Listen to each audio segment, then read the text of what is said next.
Jadi kalau sudah mulai ada kelainan ginjal tadi, GFR atau laju filtrasi glomerulus antara 60-90, pengaturan makan, ya diet, pengaturan cairan itu harus benar-benar baik. Di samping penyebab-penyebab terjadinya kelainan yang juga harus diperbaiki, seperti misalnya diabetes. Diabetesnya harus diobati juga dengan mengatur makan, tidak boleh berlebihan dan kemudian menjadi karunia. Atau hipertensi harus diobati ya dengan makan garam jangan berlebihan, olahraga, diet, olahraga plus obat-obatan. Obat hipertensi umumnya harus terus-menerus karena kita tahu hipertensi itu kebanyakan adalah tidak diketahui sebabnya.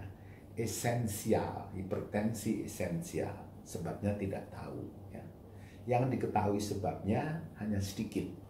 Biasanya karena kelainan endokrin.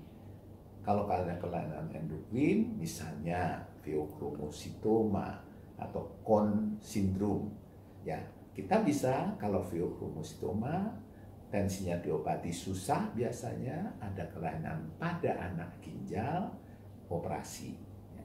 Conn juga bisa operasi juga, tapi umumnya kalau hipertensi, obat-obat harus terus-menerus.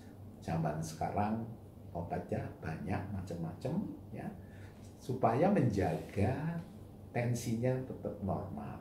Sehingga kalau tensinya tidak normal, maka fungsi ginjalnya akan tetap baik. Demikian juga kalau penyebabnya diabetes, ya, harus dikendalikan. Kita tahu diabetes sampai saat ini tidak bisa sembuh, ya. Harus dikelola, dikendalikan agar gula darahnya bagus. Kalau gula darahnya terkendali, maka tidak menjadi komplikasi ginjal dan komplikasi yang lain-lain.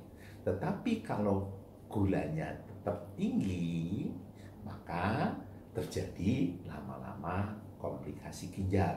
Dalam 10-15 tahun gulanya jelek, bisa sudah terjadi gagal ginjal. Jadi pada waktu masih dini, masih 60-90, tensi harus dinormalkan, gula harus dinormalkan, ya.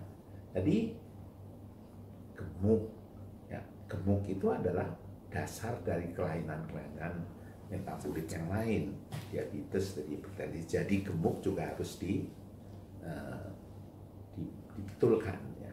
Sekarang banyak tuh yang sampai mau operasi, mau apalagi sedot lemak, mau gastric binding, mau operasi khusus, banyak, ya.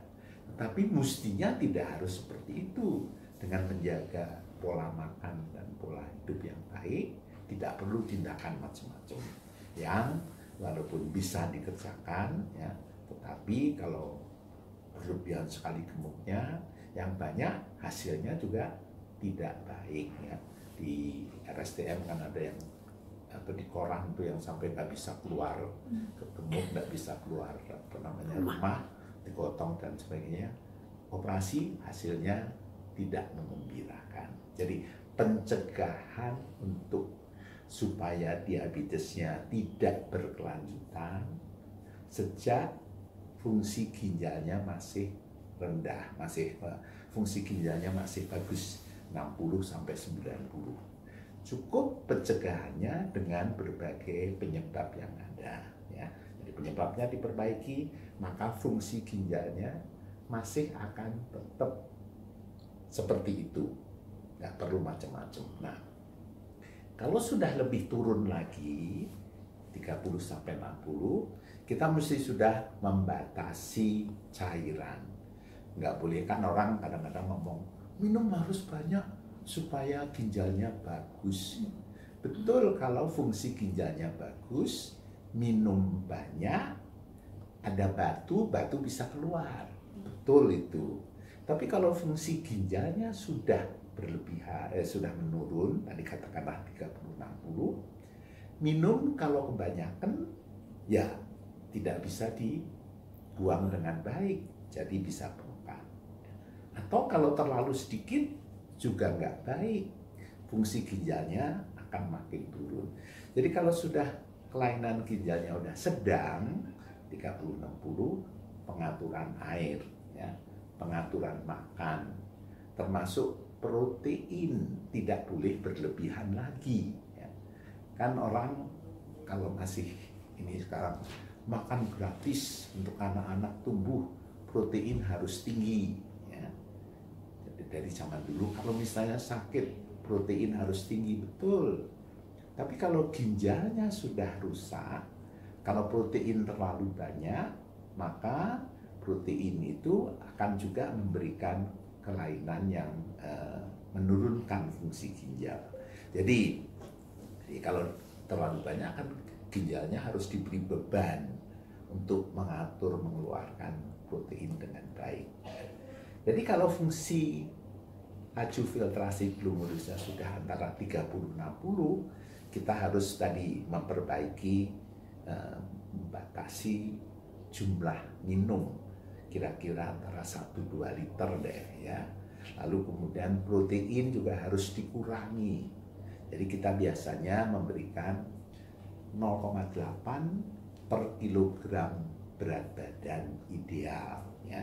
Jadi mungkin misalnya kalau berat badan idealnya 60, ya 60 kali 0,8 ya kira-kira 50 gram. Ya nggak boleh berlebihan. Karena kalau berlebihan membebani ginjal.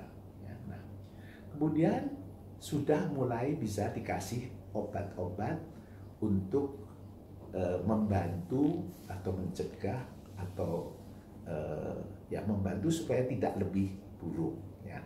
Biasanya ada diberikan obat-obat kalsium, ya, ada diberikan obat-obat vitamin, asam folat, dan juga ada obat yang dipakai untuk menjaga supaya tidak kekurangan protein, karena tadi kan protein harus dikurangi, ya. Kurangi, dikasih obat bahan protein esensial supaya tubuh dengan protein, masukan protein yang terbatas tidak akan kekurangan protein-protein yang esensial. Nah, kalau sudah di bawah 30 itu pengobatan sudah harus lebih baik lagi, dan kalau sudah di bawah 15 perlu dialisis atau transplantasi. Nah, tadi mengenai penyakit ginjal sampai gagal ginjal dengan pengobatannya dan kemudian pencegahannya ya. Kalau pengobatan, yang namanya pengobatan tadi sudah dialisis, transplantasi, artinya sudah final. Jadi sebelum itu kita lebih banyak ke arah pencegahan supaya tidak memburuk. Ya. Nah, mau membaik ya kalau sudah terlanjur rusak, misalnya karena infeksi ginjalnya sudah rusak, karena diabetes pembuluh darahnya sudah rusak, untuk baik ya barangkali enggak lah dari 30 naik menjadi 90 gitu ya enggak. Yang mungkin membaik itu mungkin juga adalah kalau gagal ginjal akut. Ya. Yang kita bicarakan tadi umumnya adalah mengenai gagal ginjal kronik. Ya. Nah, gagal ginjal akut itu bisa disebabkan antara lain yang sering adalah karena dehidrasi. Ya. Misalnya karena penyakit muntaber, ya muntaber, kolera, itu kan keluar terus, buang air besar, ya. Harus diimbangi dengan oralit, minum yang cukup. Karena kalau minum tidak cukup, keluar banyak, maka terjadi dehidrasi. Dehidrasi, cairan ke ginjal kurang, ginjalnya menjadi rusak, terjadi gagal ginjal akut. Nah, kalau seperti itu halnya, maka kalau penyebabnya segera diperbaiki, maka bisa ginjalnya menjadi membaik. Jadi dalam keadaan berbagai hal akut itu tadi, kalau penyebab akutnya bisa diperbaiki, maka ginjalnya juga akan menjadi fungsinya baik lagi. Ya. Misalnya yang lain, orang tua. Orang tua tuh pengaturan air tidak terlalu baik lagi, mudah dehidrasi, minumnya kurang, maka menjadi dehidrasi, fungsi ginjalnya turun. Jadi kalau fungsi ginjalnya turun, ya bisa menjadi buruk, makin buruk, sehingga bisa menjadi katakanlah menurun sampai harus cuci darah. Ya. Tapi kalau penyebabnya dihindari, hilang, maka bisa kembali seperti keadaan sebelum penyebab akut tadi. Jadi kalau tadinya normal, terus diare menjadi turun, gagal ginjal akut, maka setelah perbaikan penyebabnya, diarenya, maka bisa kembali ke normal lagi. Agak berbeda dengan yang penyebabnya kronik, seperti dari diabetes, hipertensi. Nah, kalau itu penyebabnya, kita mencegah supaya tidak menurun dengan memperbaiki hipertensinya, diabetesnya, dan sebagainya. Nah, menjadi tidak menurun, tapi untuk naik menjadi 100% lagi, ya susah. Ya.